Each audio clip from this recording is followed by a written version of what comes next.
Hello.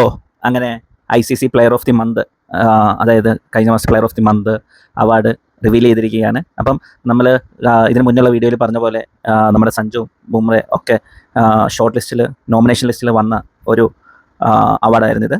അപ്പം നമ്മൾ പ്രതീക്ഷ പോലെ തന്നെ നമ്മുടെ പയ്യൻ, നമ്മുടെ സ്വന്തം ചേട്ടൻ സഞ്ജുവിനാണ് ICC player of the month കിട്ടിയിരിക്കുന്നത്.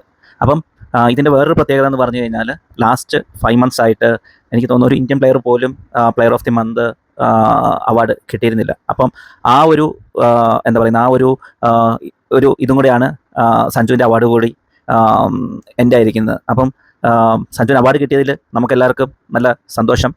കാരണം പുള്ളി വേൾഡ് കപ്പ് തുടങ്ങിയ സമയത്ത് പ്ലേയിങ് 11 പോലും ഉറപ്പില്ലാത്തൊരു സ്ഥാനത്ത് നിന്ന് കിട്ടിയ അവസരങ്ങളിൽ നന്നായിട്ട് മുതലാക്കി, നന്നായിട്ട് കളിച്ച്, നല്ല ഫോമിൽ തന്നെ കളിച്ച് ടീമിനെ പ്ലെയർ ഓഫ് ദി ടൂർണമെൻ്റായി കപ്പ് നേടിക്കൊടുത്ത് അർഹിച്ച ഒരു അംഗീകാരമാണ് സഞ്ജുവിനെ തേടിയെത്തിയിരിക്കുന്നത്. അപ്പം എനിക്ക് തോന്നുന്നത് സഞ്ജുവിൻ്റെ ആ ഒരു വേൾഡ് കപ്പിലെ ഫെയറി ടെയിൽ ജേർണി ഇതോടുകൂടി ആ ഒരു പൂർണ്ണ ഇതിലേക്ക് എത്തിയിരിക്കുകയാണ്. കാരണം ICC കൊടുക്കുന്ന അംഗീകാരം എന്ന് പറയുന്നത് എന്താ പറയുന്നത്, ലോകത്തിലുള്ള ഒരു പ്ലേയേഴ്സിനെല്ലാം ബേസ് ചെയ്ത് ആ ഒരു പൂളിൽ നിന്നാണ് ആ ഒരു അവാർഡ് കിട്ടിയിരിക്കുന്നത്. അപ്പം അങ്ങനെ നോക്കിക്കഴിയുമ്പം സഞ്ജു നമുക്കെല്ലാവർക്കും അറിയാം സഞ്ജു ഒരു ബെസ്റ്റ് പ്ലെയർ ആയിരുന്നു എന്നുള്ളത്, ബെസ്റ്റ് പ്ലെയർ ആണ്.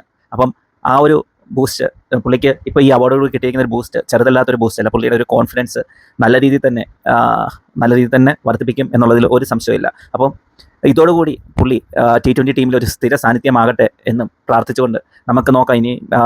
ഇനി ഒരു ഇന്ത്യക്ക് ഒരു ബിസി ഷെഡ്യൂളാണ് IPL കഴിയുമ്പോൾ വരാനുള്ളത്. എനിക്ക് തോന്നുന്നൊരു 3 ടൂറിൽ ഓൾമോസ്റ്റ് കൺഫേം ആയിട്ടുണ്ട്. വേഴ്സസ് അയർലൻഡ്, ഇംഗ്ലണ്ട്, പിന്നെ എനിക്ക് തോന്നുന്നു സിംബാബ്വെ ആയിട്ടാണെന്ന് തോന്നുന്നു. അപ്പം ഈ ടൂർണമെൻറ്റിലെല്ലാം പുള്ളിക്ക് കളിക്കാൻ സാധിക്കട്ടെ. എന്തായാലും സൂര്യകുമാർ യാദവിന് ശേഷം സഞ്ജു ഇന്ത്യൻ ടീമിൻ്റെ T20 ടീമിൻ്റെ ക്യാപ്റ്റനായി വരണം എന്നുകൂടി ഒരു ആഗ്രഹം ഞാൻ ഈ സമയത്ത് പങ്കുവയ്ക്കുന്നു. എന്തായാലും നമുക്ക് നോക്കാം പുള്ളിയുടെ തുടർന്നുള്ള ജേർണിയും. IPL പുള്ളിക്ക് ഈ ഒരു സമയത്ത്, കാരണം ലാസ്റ്റ് കളിയിൽ സെഞ്ചുറി അടിച്ച പുള്ളി മികച്ച ഫോമിലേക്ക് തിരിച്ചു വന്നിരിക്കുകയാണ്. അപ്പം ഈ ഒരു അവാർഡും കൂടി ഈ ഒരു സമയത്ത് വരുന്നത് പുള്ളിക്ക് കൊടുക്കുന്ന ഒരു കോൺഫിഡൻസ് ചില്ലറ കോൺഫിഡൻസ് ഒന്നും ആയിരിക്കില്ല. നമുക്ക് എന്തായാലും വെയിറ്റ് ചെയ്യാം ഈ ഒരു IPLൻ്റെ മുന്നോട്ടുള്ള മാച്ചസിനായി. CSK സഞ്ജു കപ്പടിപ്പിക്കുമോ? എന്തായാലും നമുക്ക് ഒത്തിരി ചോദ്യങ്ങൾ ബാക്കി. നമുക്ക് ഇനിയുള്ള കളികൾ കാത്തിരുന്ന് കാണാം. Thank you.